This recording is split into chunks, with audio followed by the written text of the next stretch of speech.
Good morning class. In this video I am going to discuss the solution of second question belongs to risk and return. As discussed in the previous question, you have to determine the relation between risk and return and finally find out which security is more preferable to invest. Now in this video also the different information related to security A and B is given. First, in probability there are three different values available, that is 0.15, 0.20 and 0.30, and the return of security of A, that is 8, 9 and 10. So in this you have to determine the value of return. After that you have to determine the value of risk. So how you can determine the return? Return can be determined by multiplying return of security from the probability. So return of security is 8 multiplied by 0.15, that is 1.2, 9 multiplied by 0.2, that is 1.8, and 10 multiplied by 0.3, that is 3. The total of these three considerations, that is summation ER, equal to 6. This is your return of security A. After that, by using the formula, you have to determine the value, that is RI minus ER to the whole square. RI, that is the return of security, that is 8, and ER, that is determined as a return, that is 6. So 8 minus 6 whole square equal to 2 whole square, that is 4. 9 minus 6, that is finally determined 9, and 10 minus 6 whole square equal to 4 square, that is 16. So RI minus ER whole square, the different values are determined, that is 4, 9 and 16. After that, this values can be determined with the probability value. Probability value is 0.15, value determined is 4, so 0.15 multiplied by 4, that is 0.6, 0.20 multiplied by 9, that is 1.8, and 0.30 multiplied by 16, that is 4.8. The total of the variance, that is 7.2. Risk can be determined by underrooting the variance, that is under root 7.2, which can finally be determined as 2.68. In security B, the same process is adopted. Probability values are same, that is 0.15, 0.20 and 0.30, and the return on security, that is 9, 10 and 11. First, you have to determine the return by using the formula return of security multiplied by probability.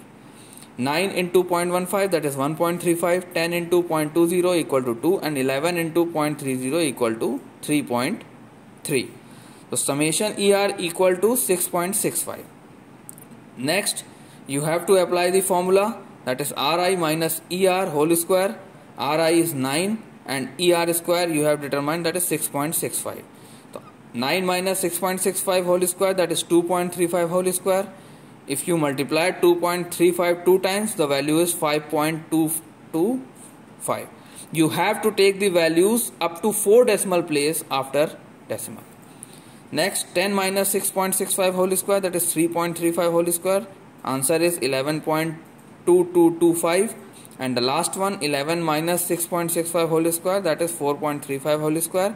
The answer is 18.9225. All these values individually are multiplied with the probability value. Then 0.15 into 5.5225, that is 0.8284.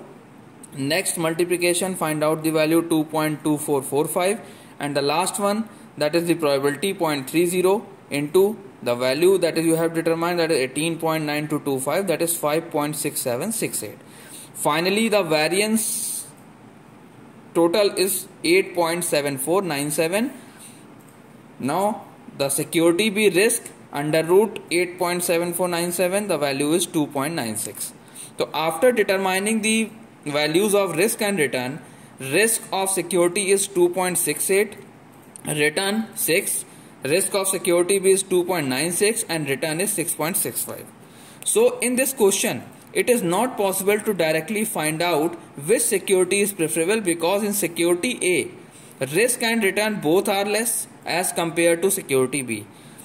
So in this question, security A, risk is 2.68, return is 6. As the risk increases from 2.96, the return also increases from 6.65. So you have to do, in such situation, preference can be found out by using a formula, that is return upon risk. Now you have to determine the preferential security by using a new formula, that is return upon risk. So in security A, return upon risk, that is 6 upon 2.68, that the value is 2.2388, and in security B, return upon risk, that is 6.65 upon 2.98 equal to 2.2466. So which value is high? In security B, the value is 2.2466. This is high value. As B security risk return relation is slightly higher, so B is preferable. So in comparison of security A and security B, in security B, the relation between risk and return is high. It means this security is much more preferable to invest in relation to risk and return. So an individual can select the security B to invest their amount and generate the return. So I think in both the videos you can understand how you can determine the values of risk and return and finally determine the preferential value. See these videos and try to solve the question, and if you have any doubt you can consult me personally. Thank you.